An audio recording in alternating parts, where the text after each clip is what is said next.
Bonjour, mon nom est Lynne Chandron.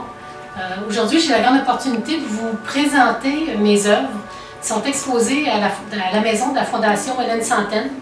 Alors, moi, je suis de base autodidacte. J'ai commencé il y a environ 28 ans à faire du dessin. À la base, je fais beaucoup de portraits, effectivement, mais je fais un peu de tout aussi parce que je veux comprendre toutes les formes qu'on peut voir dans la nature, qu'on peut retrouver dans une photo ou dans une image. Je ne sais pas si vous vous souvenez quand on est sur le bord de la 132, puis qu'on écoute, on regarde les feux d'artifice, puis on entend la musique qui vient de Montréal. Donc, c'est ça que j'ai voulu représenter.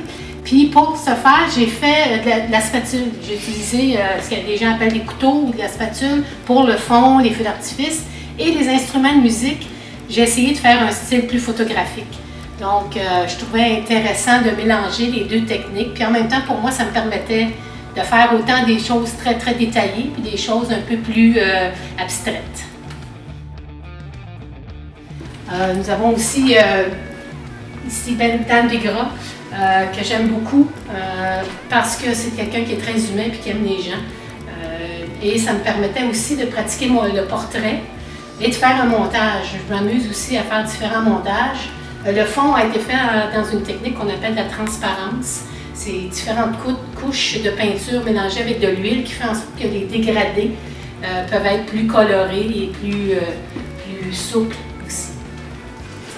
Monsieur Nagano, qui a eu la gentillesse d'accepter que j'utilise une de ses photos pour son portrait. Quelqu'un qui est moins connu ici s'appelle Stefan Hauser. C'est un violoncelliste croate. Et M. Cohen, qui est connu, dans son cas, à lui, je voulais me pratiquer à faire des couleurs, des teintes de peau, mais dans une autre teinte. Donc, j'ai testé les différents bleus pour pouvoir faire son portrait. Aujourd'hui, j'ai une toile à côté de moi. Cette toile-là, c'est la toile fétiche de mon exposition. Je l'ai choisie parce qu'elle me ressemble beaucoup. Le côté doux des roses, mais les épines qui sont à partir des branches de cette rose-là. J'aime aussi les gouttes d'eau. C'est une technique qui est très difficile à représenter. En passant, les photos que j'utilise pour mes toiles, autres que pour les portraits, ce sont des photos de mes amis ou des photos personnelles. Donc, j'essaie d'avoir des trucs originaux. Et cette toile-là vient justement de Saint-Hilaire. Celle-ci, c'est des Saint-Joseph, comme ma mère les appelait, mais en fait, c'est des pétunias, qui sont dans la fenêtre chez une de mes copines. Celle-là ici, c'est une rose, une seule. Chaque être humain est différent. Chaque être humain a sa personnalité. Puis je trouvais que celle-là, qui était sur le bord d'un petit ruisseau dans un coin où je suis allée en vacances, je la trouvais vraiment fantastique. Alors, celle-là ici, c'est une fleur, c'est des fleurs, en fait, des marguerites, qui ont passé au Québec. Parce qu'au Québec, on a ça souvent, du verglas. Je trouvais que cette façon-là de représenter ces fleurs-là, avec le verglas, la technique pour pouvoir représenter la glace était particulièrement compliquée et j'ai vraiment aimé faire ça. Je trouvais ça intéressant. C'est un peu semblable à faire des gouttes d'eau, mais il faut donner l'aspect de glace dans ces cas-là. Je fais aussi beaucoup de création, de reproduction de photos. Mais au départ, c'était un oiseau. Si on regarde, on voit quand même la forme de l'oiseau.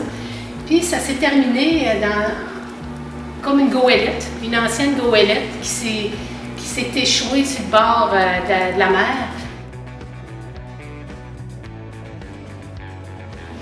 Je participais à un concours où il fallait représenter une image. Il fallait utiliser que 50% de l'image pour créer notre toile et 50% était de la création pure. Ben, je me suis dit, bon, pourquoi pas créer le désert? Fait qu'à l'aide de bulles de savon remplies des couleurs et des formes de mon désert, ben, quand les bulles explosent, ça crée mon désert. Sophie Thibault, sur son site Facebook, elle met beaucoup de photos. Elle fait beaucoup de photographies. J'ai demandé à Mme Thibault si je pouvais utiliser premièrement sa photo pour faire mon fond de toile et représenter 3 de ces oiseaux qu'elle a photographiés. Place du Tertre à Paris. Je ne sais pas si vous êtes déjà allé. Moi, je suis allée avec ma fille en voyage.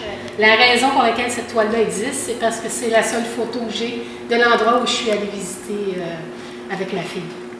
Cette toile-là ici est inspirée de quelqu'un que j'aime beaucoup. C'est ma petite fille qui suit ses cours d'équitation. Par contre, la photo, elle avait été prise de jour. Et moi, ce que je voulais essayer de faire, c'était un cavalier qui s'en retourne chez eux un soir tout étoilé avec la lune qui scintille. Donc, j'ai quand même réussi au goût que moi, ce que je voulais obtenir. Mon objectif a été atteint. Mon objectif derrière ça était de montrer la liberté que les chevaux peuvent avoir quand ils sont dans des endroits où les humains ne sont pas encore allés. Ici, on voit une représentation du coucher de soleil sur le lac Témiscouata à Cabano. Ici, on voit un souvenir de New York qui est plaisant et moins plaisant. J'étais tellement déçue quand je suis arrivée là-bas que j'ai vu que, comme par ici à Montréal, il y avait tellement de gens sans abri. Imaginez-vous à la place de la Concorde à Paris, dans la Grande Roue. Vous êtes dans un des modules, tout vitré, il vient de pleuvoir, puis le soleil se couche au loin, on voit la Tour Eiffel, les gouttes d'eau sur la vitre en avant de nous, on voit les ponts qui sont tout au long de la Seine et le trafic en fin de soirée. Il y a des sujets que j'aime représenter un peu plus que les autres, donc des chevaux, j'aime effectivement beaucoup des chevaux. Ici, on voit un Appaloosa. C'est un cheval qui est en spectacle, en fait. C'est des lumières qui reflètent sur lui, qui donnent cet effet verdâtre-là, fluo. Ici, on voit un cheval de race lusitanien. C'est une race un peu différente. C'est des chevaux qui sont majoritairement tachetés. J'ai essayé une technique. Celui-là, il est fait complètement à la spatule. Donc, il n'y a aucun pinceau dessus. Ici, on voit un montage que j'ai effectué de différents personnages qui faisaient partie de photos. Donc, je trouvais intéressant de faire un petit peu un tour du monde. On voit une péruvienne, un prêtre africain, un bouddhiste et deux petits Cambodgiens.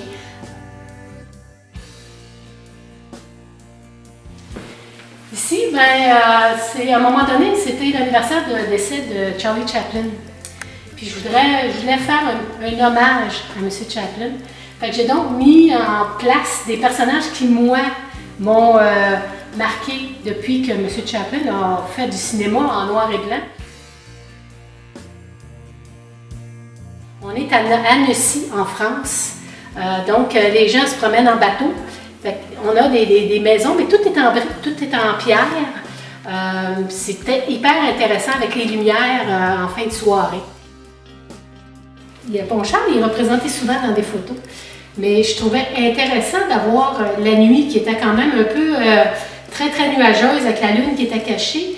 Et la photo a été prise comme un peu en angle. Je trouvais ça intéressant de représenter les feuilles aux couleurs d'automne. Tout est fait à la spatule. C'était plaisant de représenter ces couleurs-là. J'aime beaucoup l'automne. Ici, on a le coucher de soleil du Maroc, une photo d'une amie. Je trouvais que c'était intéressant à reproduire parce que les gens ont l'air un peu comme translucides. Ils sont tous dans des teintes de brun, là, fait que c'était l'effet que le soleil faisait le matin en se levant.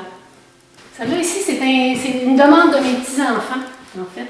Ils trouvaient les bulles belles. J'en ai une que j'ai fait avec laquelle j'ai participé à un concours. Puis celle-là représente des animaux qui sont en voie de disparition. J'ai fait plusieurs tentatives de peindre une aurore boréale. J'en ai jamais vu de vrai.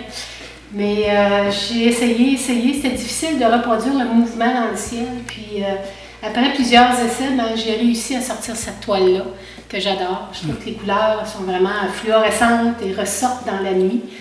Et on a notre ami ici, Pierre Falardeau, qui est un de nos grands au Québec. En fond de toile, c'est lui plus jeune avec sa vieille caméra. Je me souviens plus dans lesquelles années que c'était. C'est quand il a commencé comme caméraman. Puis dans nos dernières années, sa photo un peu plus récente, en mode un peu plus photographique aussi.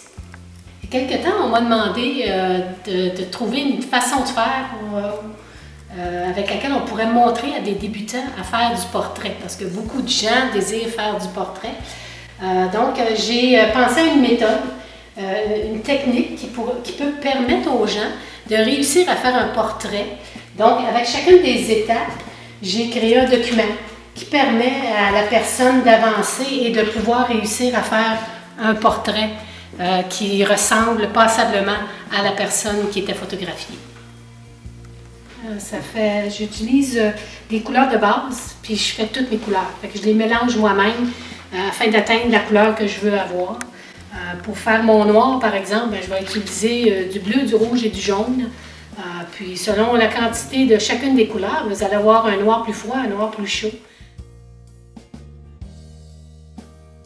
J'ai un site internet qui est sur Couleurs d'art Aline Gendron. Donc cette toile-là n'est pas terminée, elle est en cours de production.